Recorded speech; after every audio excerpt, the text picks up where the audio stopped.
Alors oui, c'est ça. Donc c'est ça qui est au cœur de notre relation avec Dieu, la parole de Dieu. Donc on va faire une prédication plus courte, donc qui devrait aller chercher dans les 20-25 minutes, pas plus. Et c'est la séance 38 de notre série de l'Évangile de Jean. Donc 38 séances qu'on a fait dans une année. C'est rendu au chapitre 3. Donc, il y a combien de chapitres, le chapitre 21? Il y en a 21. Donc, à trois chapitres par année, on va terminer officiellement en l'an 2030. Je veux juste vous sachiez, là. Même en 31 peut-être. On va essayer de le finir avant le retour du Seigneur, ça pourrait être utile. Non, mais sérieusement,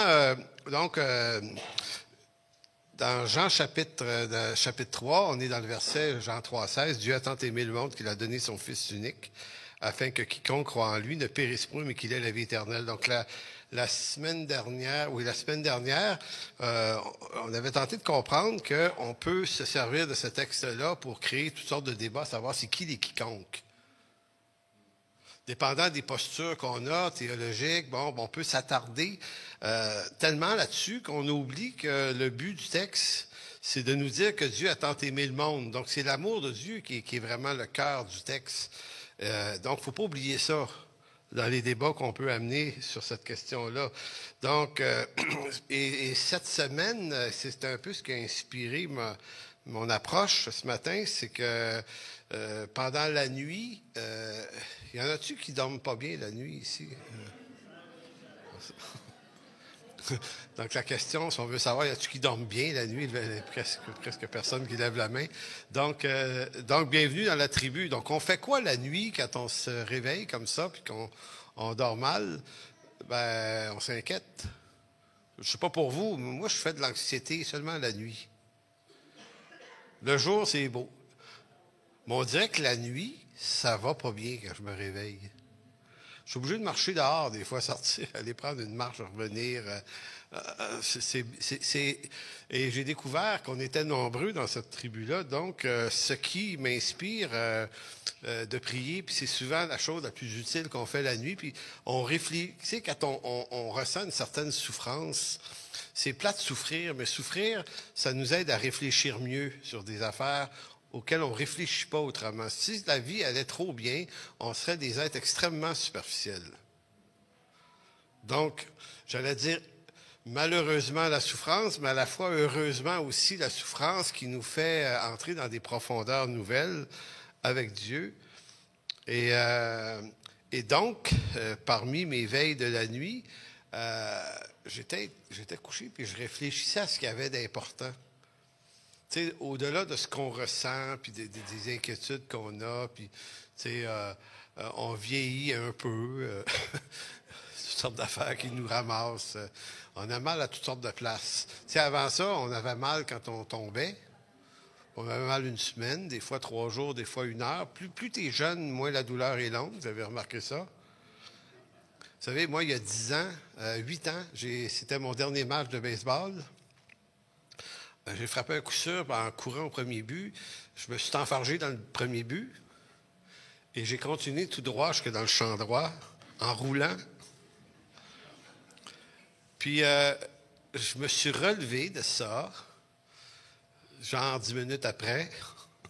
Non, un peu moins quand même. Je me suis relevé, puis je suis allé au premier but, puis j'ai eu mal pendant 3 semaines. Je me suis rien cassé, là. Il n'y a pas de sang, rien.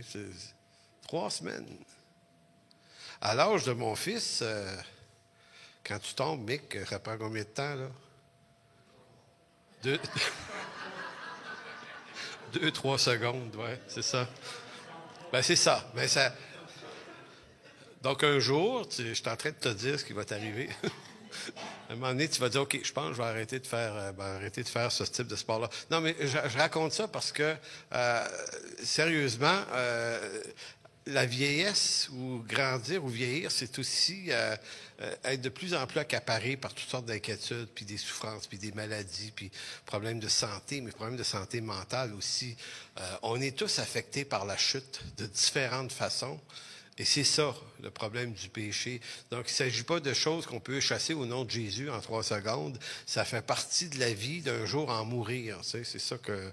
Il y a d'ailleurs un médecin qui m'avait dit un jour, c'était à la fois une blague, puis c'était à la fois scientifiquement vrai. Il m'avait dit, tu sais, il dit, un être humain, là, ça naît, puis il dit, toute sa vie, ça va respirer de l'oxygène, qui est un espèce... Il dit, à la fois, c'est ça qui nous garde en vie, mais il dit, il est aussi un poison qui nous tue autour de 80-90 ans. Je dis, ah oui. Il dit, oui. Il dit, oui, c'est ça. Donc, tout ça pour dire que, à partir du moment où on entre dans des séquences comme ça, qu'est-ce qui peut être l'objet de notre réflexion? Puis c'est ça qui m'est comme arrivé dans cette veille, cette semaine, c'était de me dire, OK, au-delà de tout ce qui se passe dans ma tête, puis de tout ce qui peut m'inquiéter dans la vie, quelle est la chose la plus importante? Qu'est-ce qui est au-dessus de toutes ces inquiétudes-là? Et comme j'étais en train d'étudier pas Matthieu, mais Jean 3,16, je me suis dit, ben oui, la chose plus importante, c'est que je suis aimé de Dieu.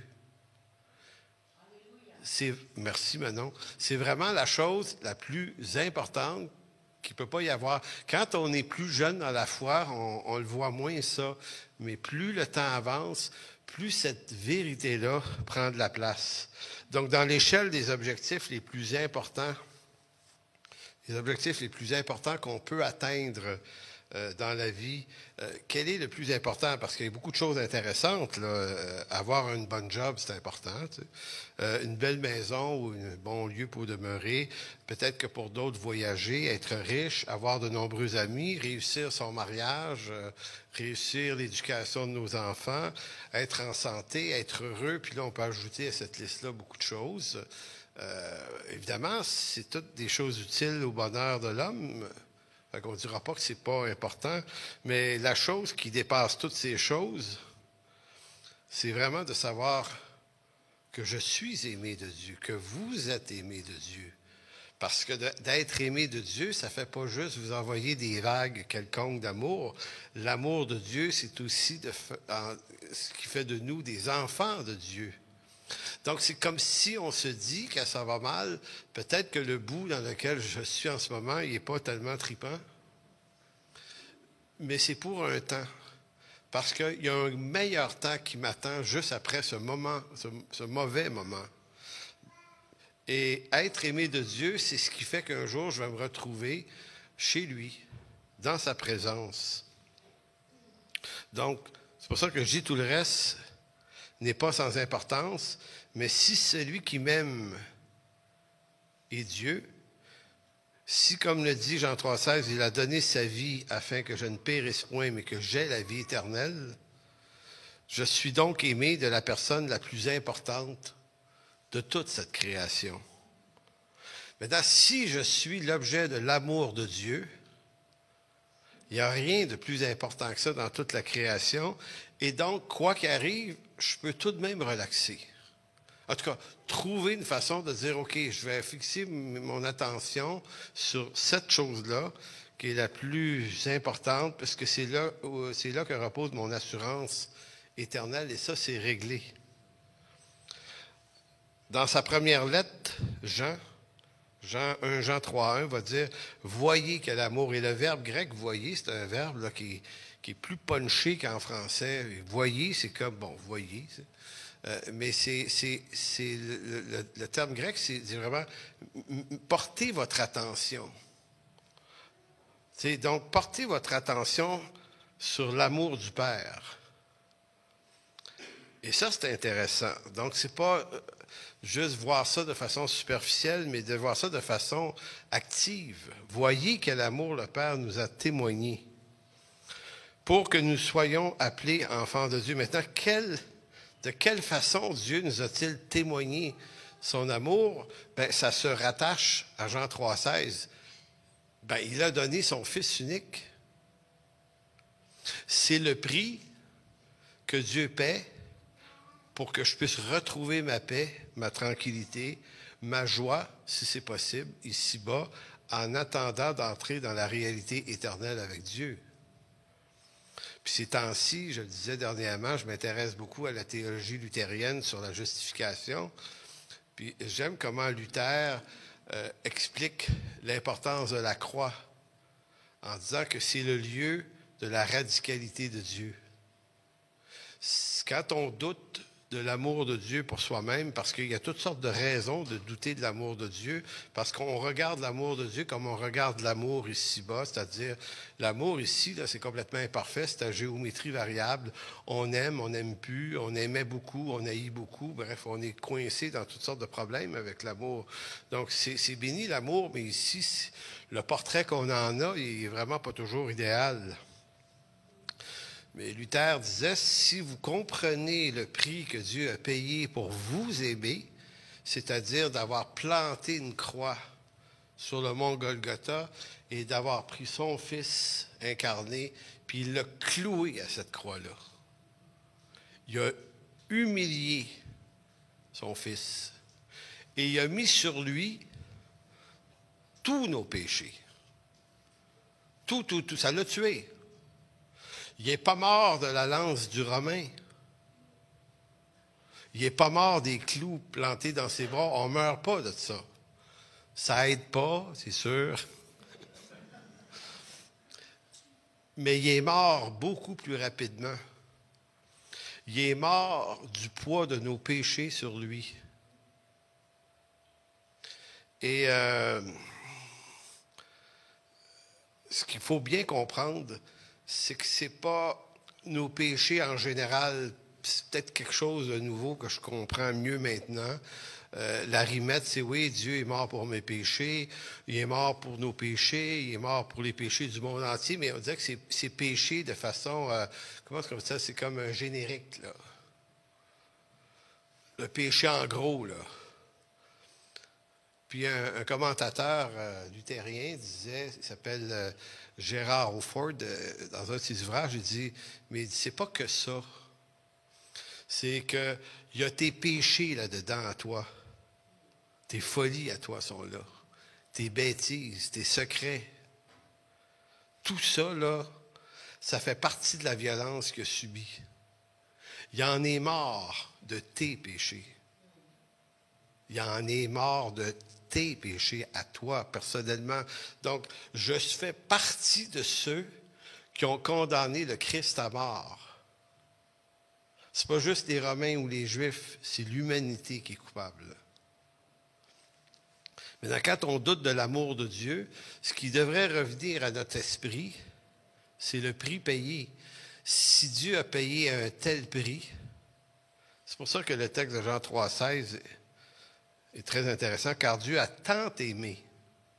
Il a tellement aimé le monde qu'il a donné son Fils afin que quiconque croit ne périsse point. Donc, ce n'est pas une opération mineure, c'est une opération majeure. Donc, voyez quel amour le Père nous a témoigné, ça c'est 1 Jean 3,1, pour que nous soyons appelés enfants de Dieu. Donc, ce n'est pas juste un rachat pour nous éviter l'enfer, dont il est question ici.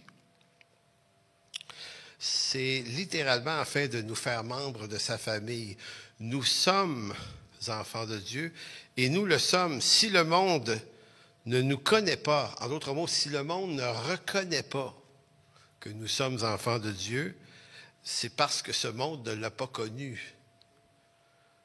Donc, ce n'est pas ce que les gens de ce monde pensent de moi, ni ce qu'ils pensent de Jésus-Christ qui est important.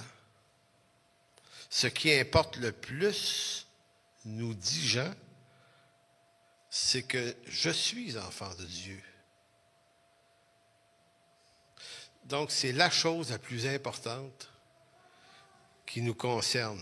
Et il continue au verset 2, dans 1 Jean 3,2, « Bien-aimés, nous sommes maintenant enfants de Dieu, et ce que nous serons n'a pas encore été manifesté. Mais nous savons que lorsque cela sera manifesté, nous serons semblables à lui, parce que nous le verrons tel qu'il est. » Es-tu pas assez bonne, cette bonne nouvelle? Donc, qui est tanné de vivre dans son corps de mort? Ah, je suis seul. Hein, on aurait envie là, que nos vies changent. Puis d'ailleurs, il y a toute une frange du christianisme qui se lance à temps plein à essayer de faire en sorte, par des miracles, qu'on serait plus ce qu'on est, puis toujours délivré, puis on est toujours en train de courir après quelque chose. Pendant ce temps-là, on n'est pas en train de contempler la grandeur du salut et de la grâce qui nous est accordée. Et Jean le dit, écoutez, ce que nous serons n'a pas encore été manifesté. Donc, on n'est pas dans le ciel, on est sur terre, puis on est coincé dans un corps de mort. C'est comme ça. On se trompe, on tombe, on se relève. Mais ça va finir, ça, un jour. Donc, la souffrance qui nous atteint avec le temps, c'est aussi curieux que ça. Autant que la souffrance de la vieillesse qui nous attire de plus en plus vers la mort est une souffrance, mais c'est une souffrance qui nous amène vers la plus grande des délivrances. Donc, un jour, nous allons mourir. Vous ne le saviez pas, hein? Non, évidemment. Donc, ce que nous serons n'est pas encore manifesté, ça, on le sait. Mais notre espérance, c'est qu'au retour de Christ, nous serons alors transformés en la même image que lui. C'est quand même quelque chose. La bonne nouvelle dans ça, c'est qu'un jour, je serai encore moi, dans un corps glorifié, mais je serai dans ce corps délivré à tout jamais de mes soucis existentiels. Mes péchés, mes défauts, mes secrets, mes gaffes relationnelles, mes peurs, mes anxiétés, mes souvenirs malheureux, mes blessures, les rejets, mes troubles de santé physique, mentale, la culpabilité, la haine de moi, de moi-même. Donc, tout ça là, qui nous afflige là, à temps plein, on va en être complètement délivré. Donc, sachant cela, sachant que mon espérance repose sur la certitude que je suis aimé de Dieu et que mon avenir sera heureux, que me reste-t-il à vivre ici-bas dans ce corps? Parce que Jésus répond aussi à cette question-là. Donc, en Jean 13, 33, Jésus annonce, et là, je n'avais jamais remarqué ce texte-là dans un contexte plus élargi. Jean 13, Jésus annonce qu'il va bientôt quitter la terre. Il annonce ça à ses disciples. Et c'est à ce moment précis qu'il leur dit, bon, je m'en vais, mais d'ici à ce que je revienne, voici ce que je vous commande. Donc, verset 33, « Mes petits enfants, je suis pour peu de temps encore avec vous. Vous me chercherez, et comme j'ai dit aux Juifs, vous ne pouvez venir où je vais. Je vous le dis aussi maintenant. Je vous donne un commandement nouveau. Aimez-vous les uns les autres, comme je vous ai aimé. Vous aussi, aimez-vous les uns les autres. À ceci, tous connaîtront que vous êtes mes disciples, si vous avez de l'amour les uns pour les autres. » Donc, évidemment, Jésus commence en disant, « Là où je vais, vous ne pouvez pas venir. » En fait, au chapitre 14, il va reprendre. En fait, vous ne pouvez pas venir maintenant, mais je m'en vais vous préparer une place, afin que là où je suis, vous y serez aussi. Mais en attendant, qu'est-ce qu'il y a à vivre? Et c'est là que ce texte-là prend toute son importance. Un commandement nouveau, aimez-vous les uns les autres comme je vous ai aimé. Et là, on pourrait partir longtemps là-dessus. C'est quoi aimer les gens comme Dieu nous a aimés? Malgré toute la quantité de définitions, parce qu'il y en a beaucoup, on pourrait simplement se rappeler une chose. Excusez. C'est que le premier acte d'amour que Dieu a pour nous, c'est d'avoir donné sa vie pour nous. En Jésus-Christ, on trouve le pardon, on trouve la grâce, on trouve le relèvement, on trouve toutes ces choses qui sont utiles à notre bonheur temporaire ici-bas. Puis c'est comme si Jésus dit, puisque en attendant que vous entriez dans la réalité de l'amour éternel de Dieu, d'ici là, pratiquez-vous à vous aimer les uns les autres, même si ce n'est pas toujours facile. Donc, ça prend de la bienveillance. spécialement à l'intérieur d'une église locale, c'est le premier lieu de l'exercice de ça, hein. De s'aimer les uns les autres, d'être patient. Oui.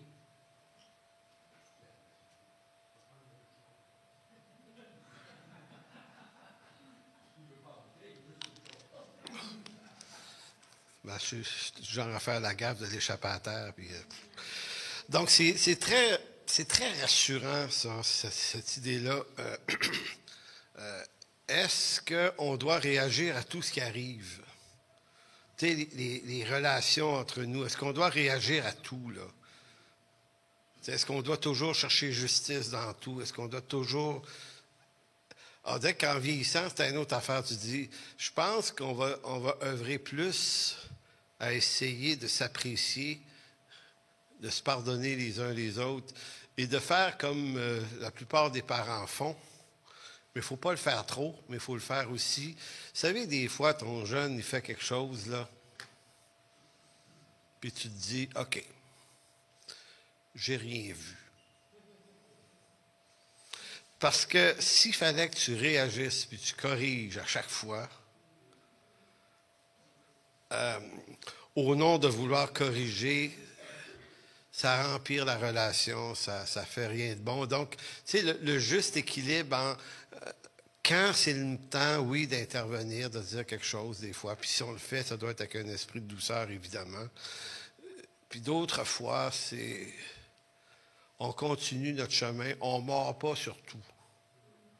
Sinon, on se la rend impossible, la vie. Puis c'est vrai dans une église, mais c'est vrai dans nos familles, puis c'est vrai au travail. Puis je pense que cette valeur-là, elle doit prendre de l'importance dans nos vies.